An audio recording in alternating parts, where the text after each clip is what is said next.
ಉತ್ತರ ಕರ್ನಾಟಕದಲ್ಲಿದ್ರು ಕೂಡ ಒಂದು ಬ್ಯಾರಿ ಭಾಷೆಯಲ್ಲಿ ಮಾತನಾಡುವಂತಹ ಒಂದು ವ್ಯಕ್ತಿಯಾಗಿದ್ದಾರೆ ನಮ್ಮ ಮೌಲಾನಾ ಸಾಬ್. ರಫೀಕ್ ರಫೀಕ್ ಮೌಲಾನಾ ಸಾಬ್. ಕೋಳಿಹಾಳದಲ್ಲಿ ಬಂದಿದ್ದೇವೆ. ಕೊಪ್ಪಳ ಜಿಲ್ಲೆ ಯಲಬುರ್ಗಾ ತಾಲೂಕು. ಕೊಪ್ಪಳ ಜಿಲ್ಲೆ ಯಲಬುರ್ಗಾ ತಾಲೂಕು ಕೋಳಿಹಾಳ. ಇವರ ಇಲ್ಲಿ ಬಂದಾಗ ಇಲ್ಲಿ ನೋಡುವಾಗ ಇಲ್ಲಿ ಹಸುಗಳ ರಾಶಿಗಳು ಮತ್ತೆ ಅಲ್ಲಿ ಕೋಳಿಗಳು ಅಲ್ಲಿ ಹಂಸ ಎಲ್ಲ ಜೀವಿಗಳನ್ನು ನೋಡುವಾಗ ತುಂಬಾ ಖುಷಿ ಆಯ್ತು. ಇನ್ಶಾಅಲ್ಲಾ ಅದರ ಬಗ್ಗೆ ಸ್ವಲ್ಪ ಇವ್ರ ಹತ್ರ ಕೇಳೋಣ. ಇಲ್ಲಿ ಎಷ್ಟು ವರ್ಷ ಆಯ್ತು? ಇಲ್ಲಿ ಸ್ಟಾರ್ಟ್ ಮಾಡಿವಾಗ 15 ವರ್ಷ ಆಯ್ತು ಸರ್. 15 ವರ್ಷ. 15 ವರ್ಷ. 15 ವರ್ಷದಲ್ಲಿ ಫಸ್ಟ್ ಪ್ರಾರಂಭದಲ್ಲಿ ನೀವು ಯಾವ್ದು ಹಸು ಸಾಕಿ? ಹಸು ಆಗಿದ್ದು ಫಸ್ಟ್ ಒಂದೇ ತಂದೆ ಹಸು, ಆಮೇಲೆ ನಂತರ ಒಂದೊಂದು ತಂದು ಈ ತರ ಇವಾಗ 20 ಹಸು ಇದೆ, ಒಂದು 20 ಕರುಗಳಿದೆ. ಕೋಳಿ ಕೂಡ ಸ್ಟಾರ್ಟಿಂಗ್ ಒಂದು 4 ತಂದಿದ್ದು, ಇವಾಗ ಒಂದು 50-60 ಕೋಳಿ ಇದೆ. ಇದು ಈ ಮನೆ ಕಟ್ಟಿ ಈಗ ಮನೆ ತುಂಬಾ ವರ್ಷ ಇಲ್ಲ, ಮನೆ ಕಟ್ಟಿ ಇವಾಗ ಇತ್ತೀಚೆಗೆ ಕಟ್ಟಿದ್ದು. ಮನೆ ಕಟ್ಟಿ ಒಂದು 5-10 ವರ್ಷ ಆಯ್ತು. ಮೊದಲು ಇದೆಲ್ಲ ಮನೆಯಲ್ಲಿ ಸಣ್ಣ ಒಂದು ಸೆಡ್ ಇತ್ತು. ಈ ಜಾಗದಲ್ಲಿ ಮೊದಲು ನೀವು ಫಸ್ಟ್ ಅವಾಗ ಏನಿತ್ತು? ಆಗ ಏನು ಇದಿಲ್ಲ, ಅವಾಗ ಏನಿರಲಿಲ್ಲ. ಮತ್ತೆ ಆಮೇಲೆ ಮನೆ ಕಟ್ಟಿದ್ದು, ಖಾಲಿ ಒಂದು ಜಾಗ ಮಾತ್ರ ಇತ್ತು.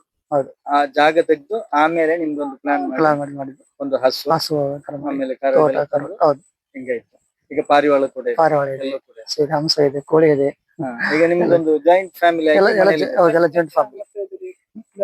ಟೋಟಲ್ 23 ಜನ ನಾವು ಜಾಯಿಂಟ್ ಫ್ಯಾಮಿಲಿ.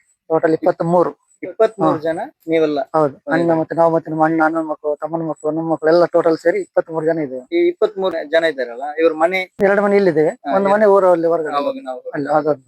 ಮತ್ತೆ ಬಾಕಿ ಎಲ್ಲ ಇಲ್ಲ, 3 ಮನೆಯಲ್ಲಿ 20 ಜನ ಇರೋದು. ಎಲ್ಲ ಒಟ್ಟಿಗೆ ನೋಡಿದ್ವಲ್ಲ 5 ಲಕ್ಷ. ಹೌದು, ಅದು 5 ಲಕ್ಷ. ಅದು ಹಾಸನ ಹಳ್ಳಿಕಾರ್ ಅಂತ ಹಸೋದು, ಅದು 5.5 ಲಕ್ಷ. ಒಂದು ಹಳ್ಳಿಕಾರ್. ಅಲ್ಲಿ ನಮ್ಮ ಕಡೆ ಎತ್ತು ಅಂತಾರಲ್ಲ, ಎತ್ತು ಅಂತ ಹೇಳ್ತಾರೆ ಅದಕ್ಕೆ. ಯಾವ್ದಕ್ಕೆಲ್ಲ ಯೂಸ್ ಮಾಡ್ತೀವಿ ನೀವು? ಅದನ್ನ ಹೊಲದಲ್ಲಿ ಉಳುಮೆ ಮಾಡ್ಲಿಕ್ಕೆ ರೇಸ್ ಬಿಡ್ತೀವಿ. ನೀವು ಮಾಡುವಂತ ಕೃಷಿ ಇದು ಶೇಂಗಾ, ಮೆಕ್ಕೆಜೋಳ, ಸಜ್ಜಿ ಇದೆ ಮಾಡೋದು ಜಾಸ್ತಿ ಎಲ್ಲ.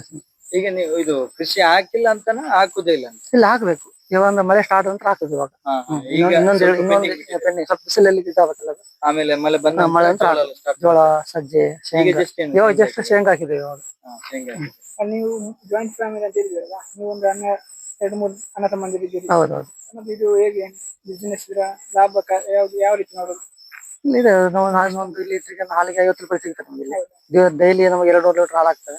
ಮತ್ತೊಂದು ಸಣ್ಣ ಅಂಗಡಿ ಮಾಡ್ಕೊಂಡಿದ್ದೆ, ಅದರಲ್ಲಿ ಜೀವನ ಮಾಡ್ತಾ ಇದೆ. ಈಗ ಒಗ್ಗಟ್ಟಿನಲ್ಲಿ ಎಲ್ಲ ಒಗ್ಗಟ್ಟಿನಲ್ಲಿ ಇದೆ. ಈ 200 ಲೀಟರ್ ಹೇಗೆ ನೀವು ಟಿಪ್ಪಕ್ಕೆ ಕೊಡುತ್ತಾ? ಹೌದು, ಇಲ್ಲಿ ಹಾಲಿಂದ ನಮ್ಮ ಊರಲ್ಲಿ 4 ಹಾಲಿಂದ ಇದೆ. ಒಂದು ಡೈರಿಗೆ ಹಾಕ್ತೇವೆ ನಾವು. ದೊಡ್ಡ ಅಂತಂದ ಇದೆ, ನಂದಿನಿ ಅಂತ ಇದೆ. ಬೆಳಿಗ್ಗೆ 1 ಲೀಟರ್, 100 ಲೀಟರ್, ಸಾಯಂಕಾಲ 100 litre, total 200 litre. Total 2 time ಆಗಿ 200 ಲೀಟರ್. ಹೌದು. ಒಂದು ಕರು ಹಾಕಿದ್ರೆ ಎಷ್ಟು ವರ್ಷ ಹಾಲು ಕೊಡ್ತೇವೆ? ಒಂದು ಕರು ಹಾಕಿದ್ರೆ 6 ತಿಂಗಳು ಹಾಲು ಕೊಡ್ತೀವಿ.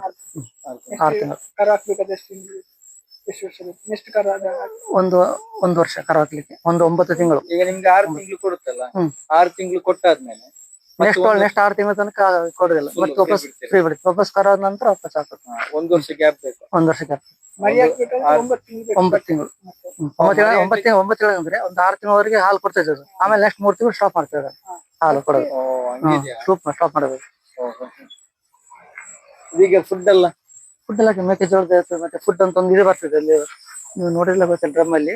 ಅದು ಯಾವ್ದೋ ಮೆಕ್ಕೆಜೋಳದ ಒಂದು ಹಿಂಡಿ ಇರೋದು, ಅದು ಕೂಡ ಆಗ್ತದೆ ಡೈಲಿ ಆ ಟೈಮ್. ಮತ್ತೆ ಹಸಿ ಸೊಪ್ಪು ಹಾಕ್ತಿವಿ. ಅಂದ್ರೆ ನೀವು ಹೊರಗಿದ್ದೆ ಅಂತಾರಲ್ಲ, ನಿಮ್ಮ ಹೊರಗೆ ಸ್ವಲ್ಪ ತರಿಸ್ತೀವಿ. ಉಳಿಕೆಲ್ಲ ಕೃಷಿ ಹಾಕ್ತಿವಿ, ಹೊರಗೆ ಸ್ವಲ್ಪ ತರಿಸ್ತೀವಿ. ಸ್ವಲ್ಪ ನೋಡೋ ಬರ್ಲಿ ಅದೊಂದು ಇದು ಮಿಕ್ಸ್ 1 ಕೆಜಿ 12 ರೂಪಾಯಿ ಕೆಜಿ ಇದೆ. ಇದಕ್ಕೆ ಅಕ್ಕಿ ಹಾಕ್ತಿವಿ, ಜೋಳ ಹಾಕ್ತಿವಿ. ಅದು ಕೂಡ ಕೋಳಿ ಸರ್, ಸೇಮ್ ಅದು ಕೋಳಿ. ಇದು ಮರಿ ಪಾರಿವಾಳ ಅಂತ ಪಾರಿವಾಳ ಇವಾಗ 10 ಇದೆ. ಮೊದಲು ಒಂದು 100 ಇತ್ತು, ಎಲ್ಲ ಕೊಟ್ಟಿದ್ದೇವೆ.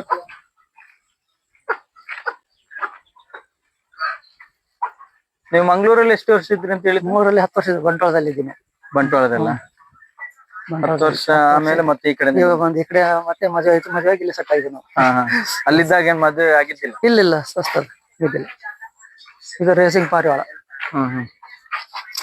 ಪಾರಿವಾಳ ಎಷ್ಟಿದೆ? ಇವಾಗ ಪಾರಿವಾಳ ಒಂದು 25 ವರ್ಷ ಟೋಟಲ್.